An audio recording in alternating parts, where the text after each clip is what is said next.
जय श्री कृष्णा दोस्तों, हमारे चैनल कृष्ण की दासी में आपका हार्दिक स्वागत है। आप सब कैसे हैं यह बताने के लिए कमेंट बॉक्स में जय श्री कृष्णा जरूर लिखें। भगवान श्री कृष्ण की कृपा से आपका सब मंगल होगा। हिंदू धर्म में एकादशी का विशेष महत्व है। हिंदू पंचांग के मुताबिक साल में कुल 24 एकादशी पड़ती है, जिनमें 2 एकादशी पुत्रदा एकादशी के नाम से जानी जाती है। पुत्रदा एकादशी श्रावण और पौष माह के शुक्ल पक्ष में पड़ती है। दोनों ही एकादशी के विशेष महत्व हैं। इस व्रत के प्रभाव से संतान की प्राप्ति शीघ्र होती है। हिंदू पंचांग की 11वीं तिथि को हम एकादशी कहते हैं। एकादशी तिथि महीने में 2 बार आती है, पूर्णिमा के बाद और अमावस्या के बाद।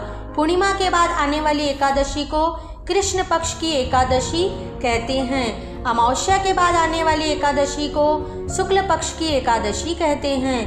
पुत्रदा एकादशी व्रत का महत्व सभी एकादशियों से अधिक है। मान्यता है कि इस व्रत के प्रभाव से योग्य संतान की प्राप्ति होती है। इस दिन सृष्टि के पालनहार श्री हरि विष्णु जी की पूजा व आराधना की जाती है।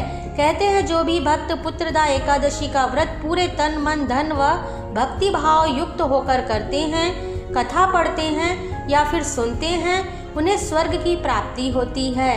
पुत्रदा एकादशी व्रत पूजा विधि हम आपको बताते हैं। पुत्रदा एकादशी का व्रत रखने वाले साधक को सुबह जल्दी उठना चाहिए। इसके बाद स्नान कर साफ वस्त्र धारण करना चाहिए। मन ही मन भगवान विष्णु का स्मरण करें और इसके बाद आप व्रत का संकल्प लें। इसके बाद आप घर के मंदिर में ही श्री हरि विष्णु जी की मूर्ति या फिर फोटो हो तो उसके सामने घी का दीपक जलाएं और व्रत का संकल्प लें और कलश की स्थापना करें। आप चाहे तो कलश की स्थापना नहीं भी कर सकते हैं, बिना कलश के स्थापना के भी यह व्रत किया जा सकता है। इसके बाद श्री हरि विष्णु जी को सामर्थ्य अनुसार फल फूल नारियल पान सुपारी आदि अर्पित करें। भगवान विष्णु की विधिवत पूजा करें। उनके पूजा के बाद आप आरती करें। पूरे दिन निराहार रहें। शाम के समय कथा सुनने के बाद फलाहार करें। दूसरे दिन ब्राह्मणों को खाना खिलाएं, भोजन करवाएं और दान दक्षिणा दें। पुत्रदा एकादशी के दूसरे दिन व्रत का पारण करें। इस व्रत के कुछ नियम भी हैं। जो लोग पुत्रदा एकादशी का व्रत करना चाहते हैं उन्हें इन नियमों का पालन करना होता है। उन्हें एक दिन पहले यानी कि 10वीं तिथि के व्रत के नियमों का पालन करना चाहिए। 10वीं के दिन सूर्यास्त के बाद भोजन ग्रहण न करें और रात में सोने से पहले भगवान विष्णु का ध्यान करें। व्रत वाले दिन आप पानी में गंगा जल डालकर स्नान करें। 10वीं और एकादशी दिन मांसाहार लहसुन प्याज मसूर की दाल चावल का सेवन ना करें, यह सब वर्जित है। रात्रि में पूर्ण ब्रह्मचर्य का पालन करें तथा भोग विलास से दूर रहें। इन सभी नियमों का पालन आप पुत्रदा एकादशी व्रत के दिन जरूर करें और सभी एकादशी में इन नियमों का पालन करना जरूरी होता है। पुत्रदा एकादशी व्रत कथा हम आपको सुनाते हैं। कथा इस प्रकार से है। इस कथा को सुनने से आपको इस व्रत का संपूर्ण लाभ प्राप्त होता है। एक बार महाभारत काल में महाराज युधिष्ठिर ने भगवान श्री कृष्ण से पूछा, हे भगवान, श्रावण माह के शुक्ल पक्ष की एकादशी का क्या नाम है और इस व्रत में किस देवता की पूजा होती है? व्रत की विधि क्या है?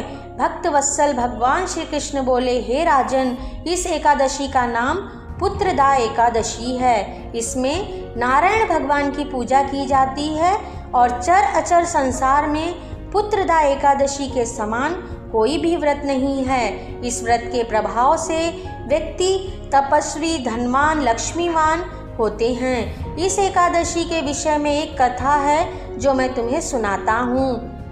भद्रावती नामक नगरी में सुकेतुमान नाम के राजा राज करते थे। विवाह के काफी समय बाद भी उनकी कोई संतान नहीं हुई, जिससे राजा व रानी दोनों ही दुखी व चिंतित थे। राजा को इस बात की चिंता सताती थी कि उनकी मृत्यु के बाद उनका अंतिम संस्कार कौन करेगा और उनके पितरों का तर्पण कौन करेगा। इसी सोच में डूबे राजा एक दिन घोड़े पर सवार होकर वन की ओर चल दिए। कुछ समय बाद वह घने जंगल के बीच में पहुंच गए। तभी उनको प्यास लगने लगी तो वे जल की तलाश में एक तालाब के पास पहुंच गए। जलाशय के पास कुछ ऋषि मुनियों के आश्रम दिखाई दिए। तब उन्होंने जल ग्रहण किया और ऋषियों के आश्रम में चले गए। उन्होंने वेद पाठ कर रहे ऋषि मुनियों को प्रणाम किया। उसके बाद राजा ने ऋषियों से वहाँ वेद पाठ करने का कारण पूछा। तब उन्होंने बताया कि आज पुत्रदा एकादशी है। जो व्यक्ति इस व्रत को रखता है, पूजा करता है, तो उसे निश्चित ही संतान की प्राप्ति होती है। तब राजा सुकेतुमान ने पुत्रदा एकादशी व्रत रखने का प्रण किया। पुत्रदा एकादशी के दिन राजा ने व्रत रखा, भगवान विष्णु के बाल गोपाल स्वरूप की आराधना की। सुकेतुमान ने द्वादशी को पारण किया। व्रत के प्रभाव से सुकेतुमान की पत्नी गर्भवती हो गई और उसने एक सुंदर संतान को जन्म दिया। इस प्रकार से पुत्रदा एकादशी व्रत कथा है। दोस्तों, पुत्रदा एकादशी की तिथि, दिनांक, पारण का समय हमने डिस्क्रिप्शन में लिखा है। आप उसे देखकर यह व्रत कीजिए। तिथि का और मुहूर्त का ध्यान रखिए।